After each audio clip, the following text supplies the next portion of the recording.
Alhamdulillah wa salatu wa salam ala rasulillah. Par le biais des compagnons du prophète, sallallahu alayhi wa sallam, que la mort du prophète était la plus grande catastrophe de leur vie.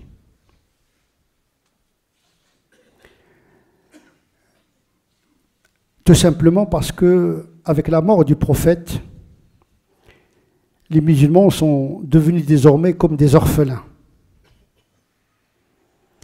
À l'époque du prophète, les musulmans étaient guidés par Dieu et son prophète, par la révélation.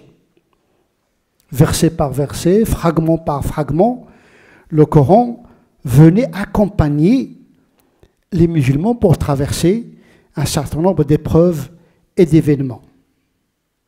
Le prophète était parmi eux pour leur expliquer les subtilités du Coran. Avec la mort du prophète sallallahu alayhi wa sallam, sont devenus presque dans des situations d'égarement et de non-discernement. À tel point que Omar ibn Khattab a refusé la mort du prophète sallallahu alayhi wa sallam. Il a dit non, c'est pas possible que le prophète meure comme ça. Une interruption brutale de la révélation. Malgré les avertissements du Coran, parce que le Coran les préparait à la mort du prophète sallallahu alayhi wa sallam.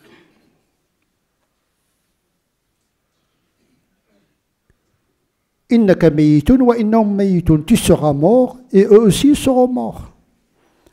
Malgré cette préparation psychologique du Coran, eh bien, les compagnons ont refusé la mort du prophète sallallahu alayhi wa sallam. Surtout qu'il n'a pas désigné son successeur.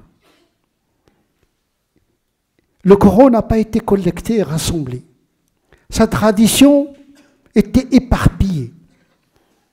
Il n'avait rien sous les mains. C'est comme un plongeon dans l'incertitude. C'était un moment de doute. Ma mata Rasulullah hatta ankarna anfusana. Dès que le prophète est mort, nous avons senti comme une chute, un changement brusque dans nos vies. En effet, les compagnons étaient conscients que la mort du prophète, c'est l'arrêt de la révélation, l'arrêt de l'information divine qui les a accompagnés. Comment ils vont gérer leur vie après cela? Ils n'avaient aucune consigne de la part du prophète sallallahu alayhi wa sallam. Ils ont dû se débrouiller, choisir qui va succéder à la tâche temporelle que le prophète a occupée, mais également rassembler le Coran. Ce n'est pas une affaire simple. Surtout que le Coran a été révélé selon cette mode, cette variante linguistique. Comment collecter ça? Sur quels critères? Quelle qira'a, quelle lecture nous allons choisir, etc. Il y avait des conflits par la suite. Comment on va collecter la sunna du prophète, les critères d'authentification? Avec l'arrêt de la révélation, s'ouvre une nouvelle histoire pour les musulmans. Ils doivent se prendre en charge désormais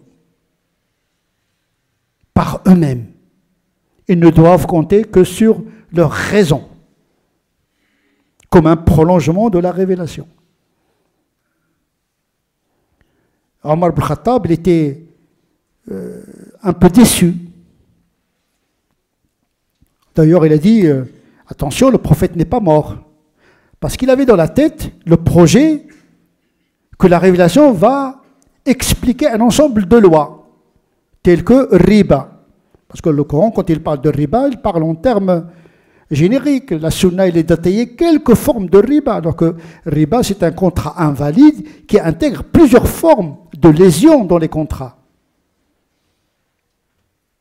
Il a refusé la mort du prophète, jusqu'à ce que Abu Bakr lui récite le verset qui souligne la mort certaine du prophète sallallahu alayhi wa sallam. Il y a Omar de dire comme si je l'entends pour la première fois. Tout simplement parce qu'il s'attendait à ce que le prophète explique davantage de versets du Coran. Parce que la tâche du prophète, c'est d'expliquer le Coran, les tubayna linnas, afin d'expliquer aux gens ce qui leur a été révélé, mais qui va nous expliquer le riba dans le Coran. Il y a plusieurs formes qui n'ont pas été détaillées. Et Omar ibn Khattab disait, j'aurais bien aimé que le prophète nous explique le verset de riba et nous les explique davantage. Mais c'est pas dans le projet du Coran de détailler toutes les lois. Et même au vivant du prophète, toutes les paroles du prophète, toute la sunna ne relève pas du sacré. Tout ce que dit le prophète n'est pas de l'ordre du religieux. Un jour, il est passé à côté des compagnons qui étaient en train de fertiliser les palmiers. Il leur a dit, c'est pas la peine, ne le faites pas. Ne fertilisez pas les palmiers, les dattiers. Ben, il lui a obéi, puisque Dieu, dans le Coran, demande aux compagnons d'obéir au prophète. Donc, ils ont arrêté la fertilisation.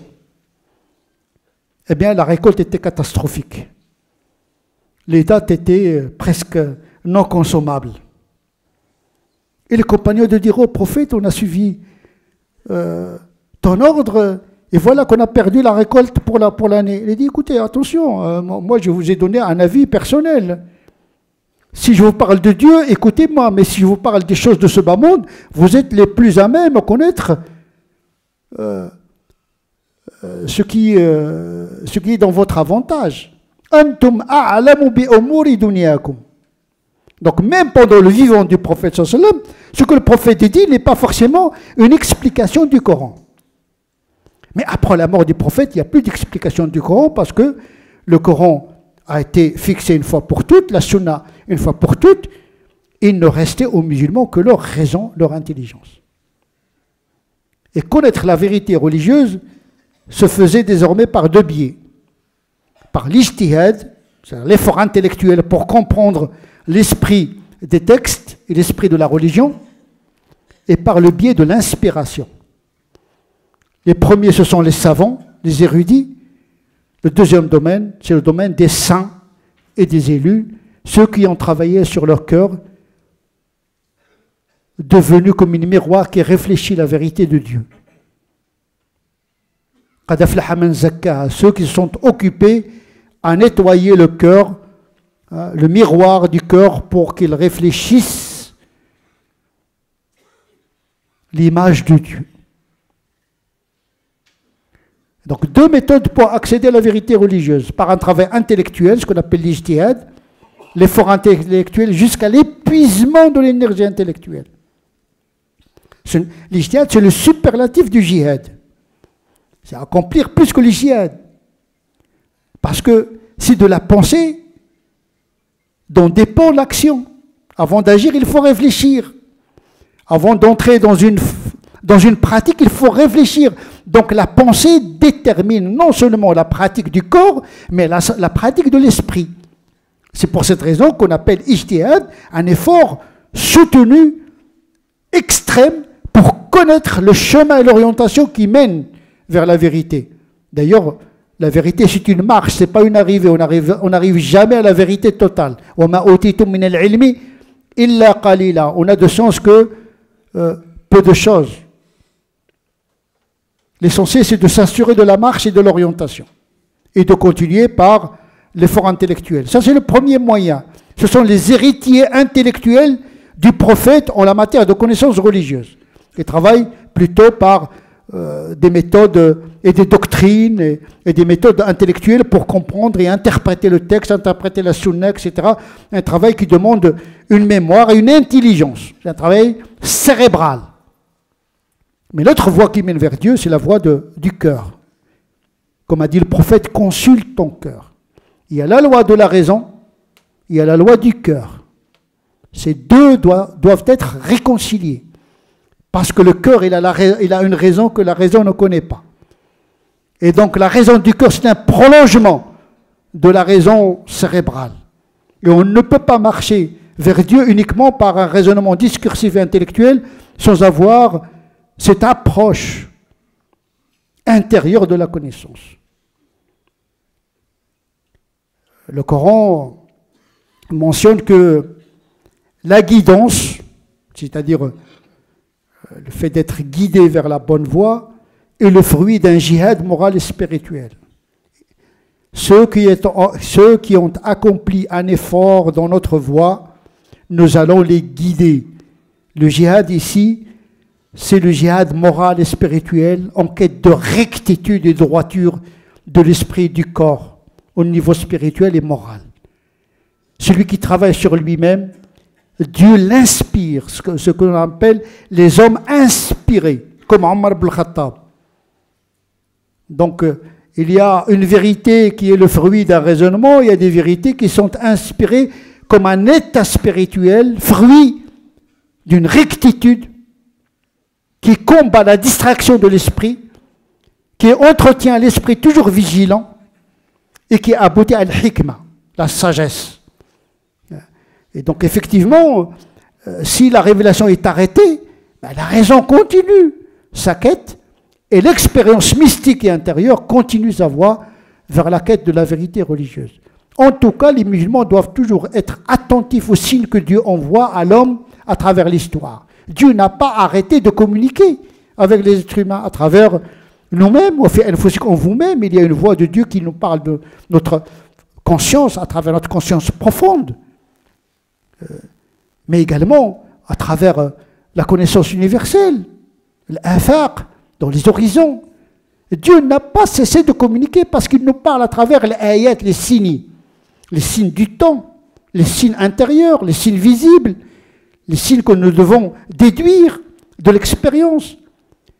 Si la révélation coranique s'arrête, il y a d'autres formes de manifestation de Dieu que le musulman doit toujours guetter, sans frontière aucune.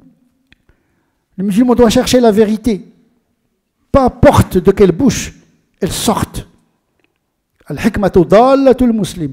La sagesse, c'est la perle égarée que le musulman cherche. Là où il la trouve, il est le plus à même à l'apprendre, peu importe. Et les disciples de la vérité. Ce n'est pas parce que vous êtes musulman que vous dites la vérité. Il y a des musulmans qui disent des choses fausses. Il y a des non-musulmans qui ont la sagesse qu'il faudrait écouter. D'ailleurs, on a toute une sourate de Luqman. Luqman, ce n'était pas un prophète. C'est un homme sage. Et donc la sagesse peut être acquise en dehors des frontières de la prophétie. Et donc, dire que tout est dans le Coran, tout est dans la Sunna, il n'y a rien à chercher, c'est méconnaître le Coran et méconnaître les enseignements de notre prophète sallallahu alayhi wa sallam. نسأل الله عز وجل أن يهدينا سواء السبيل. اللهم افتح علينا فتوح العارفين. اللهم ردنا بقضائك وبارك لنا في قدرك حتى لا نحب تعجيل ما أخرت ولا تأخير ما عجلت. اللهم اهدنا فيمن هديت وعافنا فيمن عافيت وتولنا فيمن توليت وبارك لنا فيما أعطيت وقنا واصرف عنا شر ما قضيت فإنك تقضي ولا يقضى عليك وأنه لا يذل من وليت ولا يعز من عاديت تبارك ربنا وتعاليت. اللهم صل على سيدنا محمد وعلى آل سيدنا محمد كما صليت على سيدنا إبراهيم وعلى آل سيدنا إبراهيم وبارك على سيدنا محمد وعلى آل سيدنا محمد كما باركت على سيدنا إبراهيم وعلى آل سيدنا إبراهيم في العالمين إنك حميد مجيد. سبحان ربك رب العزة عما يصفون وسلام على المرسلين والحمد لله رب العالمين.